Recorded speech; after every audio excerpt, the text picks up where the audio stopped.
their son issues are, the more he has to do that. I did that with ministry mainly. Kathy knew that she was secondary to ministry. And, it could be golfing, it could be working on cars, it could be, pretty much, fill in the blanks. But she knows that number one in his life is, maybe his mother. Number two in his life is a brother. Number three in his life is his job. Number four in his life is his church. Number five in his life is his working on his car in the garage. And finally, the number six priority is his wife. And that all comes from these mother-son issues. Then you combine the arrested development, man alive, it's like, bam, the dysfunction is. And again, people are wounded. So, there are no throwaway people. Everything can be healed.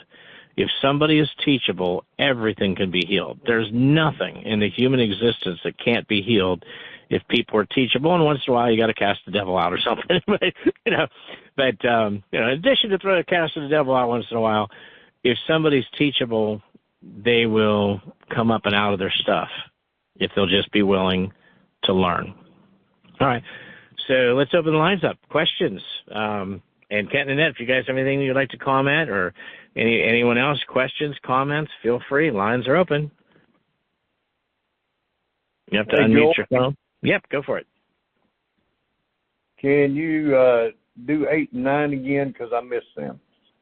Sure. Let me pull over here. Let's see. Yeah.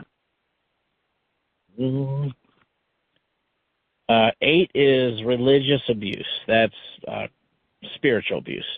Uses scriptures and words like submission, telling a wife you have to submit to me, obey, you have to obey me, to abuse spiritual language like I did to Kathy. Again, that was probably my biggest area of abuse was that. I had like 5 main areas that I abused Kathy, but spiritual abuse was probably the kingpin. Yeah, because you were a minister. And being a minister. So. 7, I guess I've misnumbered or something here. Okay. Can you do 2 of them or something? Now, number 7 was medical abuse. Number 8 was religious abuse. Number 9 is using the children to give messages, uses visitation rights to harass, uses child support as leverage. So, 7 was medical abuse, 8 was religious abuse, 9 was using children. Okay, thank you. You think got me? You're sure welcome, Steve. Anybody have any questions or comments on anything there? Anything we talked about? How does it apply in your life? Help to isolate something, understand, where it fits in? Joel, this is Robin. I have a question. Yes. My question was, did you ever once have someone that went to, tested for see if they had ADHD and came up maybe negative than that, but maybe they were on the spectrum? Yeah, a lot of our couples, that over the years, again, not when I say a lot, it's maybe 10%, the husbands have been kind of on the spectrum like that. And they can still learn how to be great husbands. We're not educated in the spectrum as far as what a doctor would do or say or how a doctor would guide them, but we know that guys that are on the spectrum can become great husbands. Oh, we know this. If you're ADHD, you're highly intelligent because what you focus on, you become great at. So don't look as if your diagnosis with ADD or ADHD as something bad. Look at it as something positive. It's been said that Edison, who created the light bulb, was ADD. I mean, that means you're right up there, man. So look at it as positive like that, not negative. So what you focus on, you can become great at. Just zone in to becoming a great husband. So, hallelujah. Amen. And if somebody else spoke up at the same time Robin did, had a question? I have a question on the ADHD, just for elaboration on the, this is Sarah, by the way. But why is it like a negative thing, or like, what are you guys saying is the problem with ADHD? I mean, I know you're saying look at it in a positive sense where, like, what they focus on, they're great at, but, like, I guess why are you saying it's a problem for some husbands? Yeah, the negatives about ADHD are a ADHD person will get stuck on something. Yeah. And so a husband might just get stuck. I mean, he's stuck, and he can't get off of it. He can't drop the subject. He can't let it go. Our son, gosh, he had this so bad when he was a kid, and he would just get stuck. Sometimes it would be the simplest thing. Like, the kid was really smart, but if he didn't have his Ritalin and all of a sudden, he got into a bad place, it'd be like, okay, Chris, what's Kathy, be careful right there. That looks like where Diamond just stepped. So okay, let's go grab that. Okay. Oh, you want to do that? Okay. So it would be like, hey, Chris, what's 2 times 2? Now, he knew what 2 times 2 was. And he would stare at you. He would stare at us and go, I don't know. So, Chris, what do you mean you don't know? Chris, it's 2 times 2. It's simple. And again, before we really understood what was going on, we'd get frustrated. Chris, it's simple. It's 2 times 2. And Kathy caught on quicker than I did. She like, Joel, just give him his Ritalin and let him play video game for half hour. So we'd give him his Ritalin, play video game for half an hour. He'd come back out. It'd be like, Chris, what's 2 times 2? 4. What's 5 times 5? 25. What's 6 times 7? 42. What's 8 times 8? 64. Yeah. So it was like when that Ritalin would hit him, he would be stuck. He was a great baseball player. I would learn something new, and I'd go out to teach it to him on the ball field, and he would really struggle. And like, I can't do it. But we would do it enough to where he would just learn what I was trying to show him, and then we would just let it rest. And then the next day, he'd come back, and man, he'd bam, bam, bam, bam, bam. He would just do it. No more teaching, no more showing him what to do. He couldn't do it the previous day because he was stuck.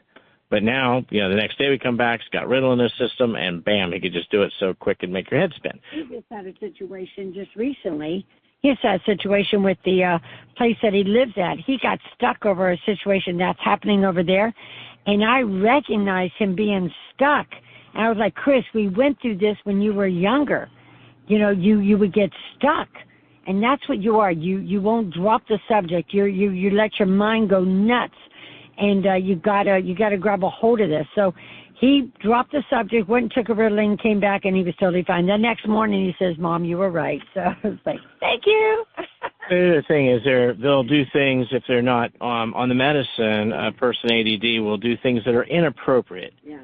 And so where say a guy yells at his wife, which is abusive. It's wrong. It's horrible. It might be his arrested development. It might be mother-son issues. It might be that he's ADD and he doesn't have any medicine, where if he had the medicine for the ADD, he might not yell because he doesn't realize that, hey, this is inappropriate to yell at your wife. And just for every guy on the phone, it's never legitimate to yell at your wife, period, end of story. But an ADD guy, he loses touch with what is appropriate and what's not appropriate. It could be what's appropriate with other women, what's appropriate with inappropriate, what's inappropriate with other women things. So it can definitely it's the fourth ingredient. So it's not an excuse. It's just a fourth ingredient to a perfect storm. So pretty much every bad husband has mother-son issues, arrested development. Probably 100% of the husbands that have ever come to our intensive had the same-sex trauma in childhood, so they were, either pornography or lusting after other women besides their wife or getting into adultery or whatever. And then so mother-son issues, arrested development, the reason men get into sexual dysfunction, and then the ADHD is like the perfect storm. So certainly a man with ADHD and gets on Ritalin, that doesn't make him a perfect husband. He has to get healed of all these other things, too, the mother-son issues, the arrested development, and the sexual dysfunction from childhood. But it helps a lot. It makes it a lot harder. If a guy has ADHD and he doesn't have medicine, it makes it a lot harder for him to learn about the mother-son. I mean, they'll stare at us. Sometimes a guy who obviously has ADD, man, we'll teach on mother-son issues, and they'll stare at us. They'll go, I've got no idea how that applies to me. And it's like, okay, where was your dad when you were growing up? Well, he wasn't home very much. And where was your mother? Oh, she was there. I was raised by my mother, and she yelled at me a bunch, but I've got no idea how mother-son issues would affect me. And I apologize. I'm not trying to make fun of anybody, but that's just what ADD does. It makes a guy not be able to compute things properly. It just can't connect the dots. So anyway, line's open. Anybody else have a question or comment or anything?